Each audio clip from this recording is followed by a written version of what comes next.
Jika kita menyempatkan diri coba makan di warung kaki lima di malam hari, hampir dipastikan kita akan berjumpa dengan anak-anak muda yang ngamen dengan menggunakan baju serba hitam.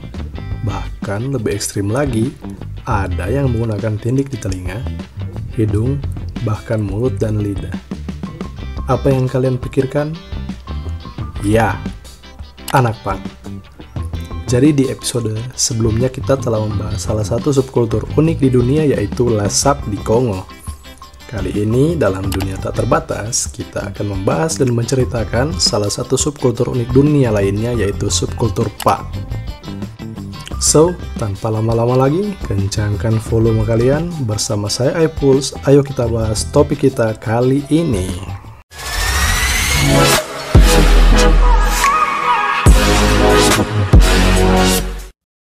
Punk sendiri awalnya lahir dan terbentuk pada kisaran tahun 1970-an, tepatnya di kota London, Inggris.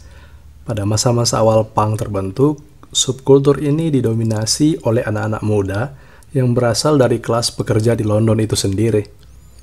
Oh ya, tahukah kalian bahwa punk adalah singkatan dari Public United Nothing Kingdom, dan apabila diartikan dalam bahasa Indonesia berarti sekumpulan anti peraturan kerajaan. Para penganut punk sangat anti dengan peraturan kerajaan. Mereka menilai peraturan itu hanya bisa memaksa tanpa memikirkan penderitaan rakyat. Berangkat dari perlawanan anak-anak muda ini terhadap peraturan kerajaan, dengan cepat punk mempengaruhi perkembangan dunia musik dengan lahirnya band-band musik punk, dan menjadi salah satu jenis fashion yang cukup digandrungi anak-anak muda sampai sekarang, dengan style warna hitam, rantai di celana, celana ketat, sepatu boots, bahkan potongan rambut mohawk seperti David Beckham dulu, dan tindikan di berbagai bagian wajah.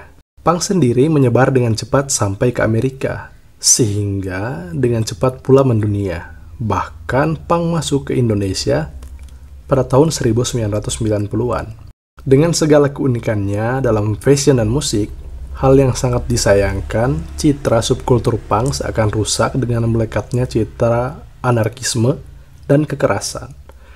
Hal ini bukan tanpa alasan, karena para penggiat punk banyak yang terlibat dalam kekerasan, pengerusakan, dan perkelahian.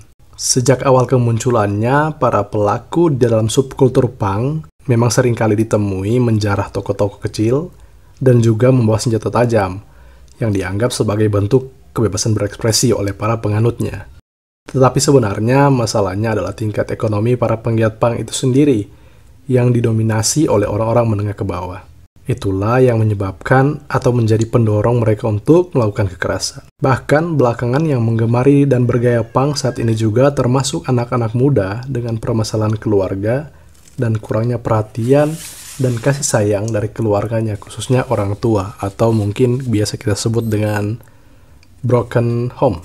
Tetapi ada sebagian penggiat punk yang berada di jalur positif untuk mengemukakan pendapat tentang kebebasan, yaitu salah satunya di dunia musik, kemudian di dunia fashion, bahkan juga di dunia perfilman. Yang pertama, di dunia musik, ada pula pengaruhnya, yaitu lahirnya berbagai grup terkenal, diantaranya Sex Pistols, The Clash, bahkan Nirvana. Nirvana sendiri awalnya dianggap sebagai grup band punk sebelum akhirnya dikategorikan oleh media sebagai aliran grunge atau rock alternatif. Dan meskipun memang peristiwa kekerasan yang cukup fenomenal yang berkaitan dengan dunia musik pernah terjadi, yaitu salah satunya yang terkenal San Bernardino Punk Riot yang terjadi tahun 2006 di California. Peristiwa ini mengakibatkan 2 penonton serta 4 polisi mengalami cedera serius.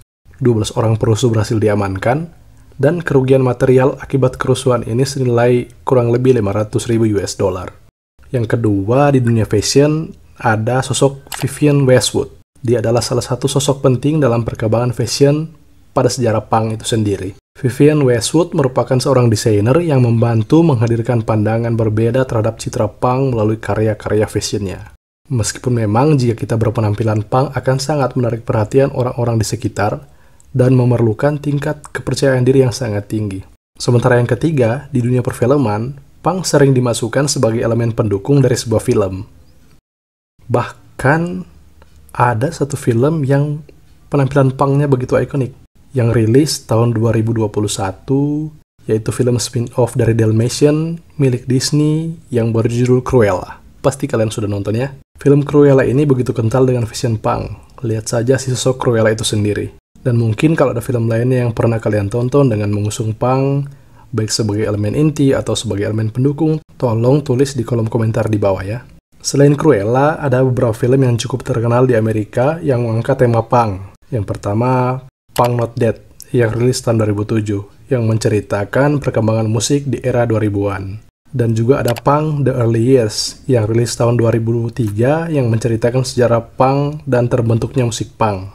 Dan kalau di Indonesia, jika kalian pernah nonton filmnya Ernest Prakasa, Ngenes, juga menghadirkan salah satu scene di mana sosok utama pergi nonton musik punk, yang berdasarkan juga dengan kisah hidup dari Ernest Prakasa sendiri. Oke, jadi demikian pembahasan kita tentang subkultur punk versi iPulse. Jangan lupa subscribe dan tekan tombol lonceng agar tidak ketinggalan pembahasan menarik selanjutnya. Tekan like jika kalian suka, dislike jika tidak suka. Jangan lupa share ke teman-teman kalian agar mereka tidak ketinggalan informasi menarik ini. Sampai bertemu di pembahasan selanjutnya.